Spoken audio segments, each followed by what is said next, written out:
We're in San Francisco, California at EnerCom's the Oil and Services Conference. Joining me now is Craig Rasmuson, Chief Operating Officer at SYRG Resources. Hi. Hello, good morning. Now, SYRG has built an enviable position in one of the most productive plays in North America. How did you gain access to the play, and what excites you about the DJ Basin? You know, the DJ Basin's a basin that continues to keep giving. It's really a basin with 9 lives. It was founded back with vertical production in the Codels, and the ability to refrac brought the bigger operators to the basin over the years. And then obviously the horizontal game has evolved the basin to be a very, very productive basin. We grew our company organically through just hand-to-hand combat, leasing on a daily basis. Our management team has a long history of private operation, over 30 years, over 80 years combined with everybody included as far as the management team in this basin. So it really, word of mouth helped us. The local ranchers and farmers would get lease offers from other operators, and they'd reach out to their attorneys or their CPAs to go ahead and ask questions, and the phone would start ringing because of our positive reputation, especially from our co-CEO, Ed Holloway. So about 2/3 of our leasehold was organically grown through just taking the lease individually, and then we've done 5 acquisitions of smaller private companies that have helped us probably grow the other third of our leasehold over the last 5 years.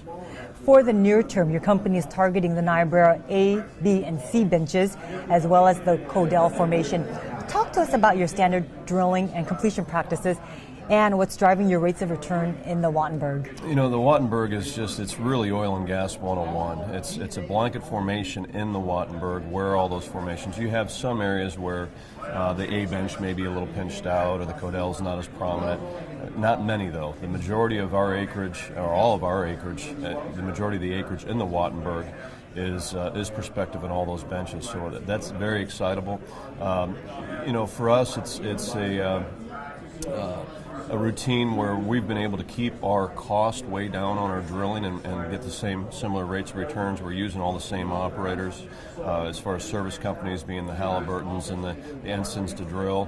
And we have a smaller group, we have a smaller, lower G&A, and we're able to be very diligent in our daily operations to ensure that we do things less expensive than a lot of our competition. We're non-operated into a lot of wells, so we were able to take our time and really kind of evaluate what was working for the big operators. We're not trying to reinvent the wheel. We're trying to do best practices, and with that, our first 11 wells that are producing are outstanding, and we're presently drilling the next 12 with a 2-rig program going. So we're excited about the quick growth that we're on.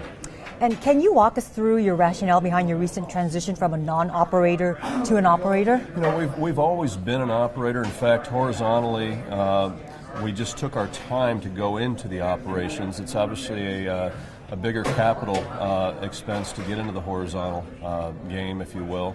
And we didn't want to jump right in, and we wanted the big boys to be really our R&D department. That we wanted them to figure out what's the best way, and we've listened and learned to our service companies, and we use the same independent contractors for our engineering and our geology as a lot of the big operators are using. So they're not going to steer us wrong, so to speak.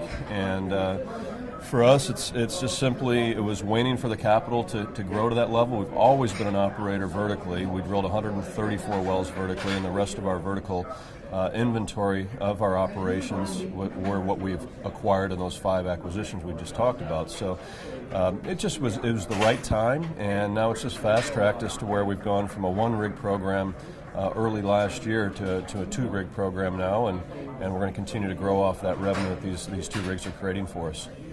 Craig, the Wattenberg, just like other rapidly growing oil and liquids plays, has experienced some midstream takeaway capacity constraints.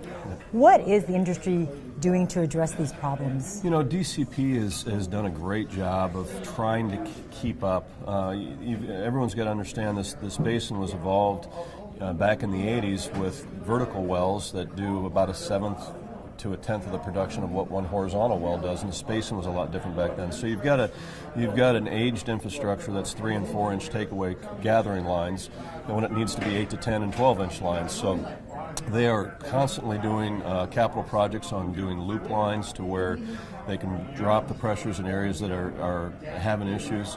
They've just recently, late last fall, opened the O'Connor plant, which brought another 150 million cubic feet of gas takeaway a day. They're fast-tracking an expansion of what's called their Lucerne plant. Again, this is DCP. So the posse is been here, and they've been working hard. It's just the fact that the number of wells being drilled is going to keep them on their toes. We are experienced and have had issues with high line pressure. Then the O'Connor plant came on, and we had fluctuating line pressures, and that's almost tougher than just dealing with either high or average line pressures. So we've dealt with that. There was a kind of a firestorm, if you will, of oil takeaway back in December. There were some concerns with the refiners doing turnaround on that.